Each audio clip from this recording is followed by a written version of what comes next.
l'école comme outil d'apprentissage et d'émerveillement. On a commencé par le diagnostic. Donc le diagnostic, aujourd'hui, il est très négatif. Trop de poids sur les diplômes, les contrôles, des programmes surchargés et pas assez de temps pour apprendre. Observer une forme d'entonnoir dans ce que c'était la réussite scolaire, faire des grandes écoles, être dans le secteur tertiaire.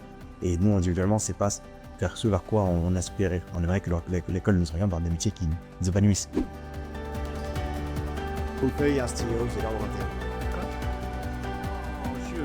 Donc on a choisi une pièce de théâtre. Donc on a fait un petit tournage, un petit scénario où on a joué des personnages donc, dans une classe de 4e.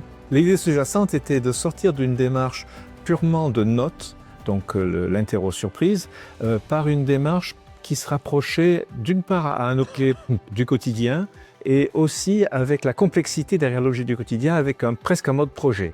Ces systèmes numériques seront codés et transmis en mode Bluetooth jusqu'à ta Play. Derrière cet objet simple qui est le manette de PlayStation, il y a tout un concept lié à l'électromagnétisme et qui est une notion fondamentale en fait. Donc on peut relier cet objet simple du quotidien à une notion de physique élémentaire et passionnante au fond. Et c'est par ce biais d'objets du quotidien que le professeur a suscité chez les élèves l'émerveillement. Je suis prêt à vous aider à apprendre mieux.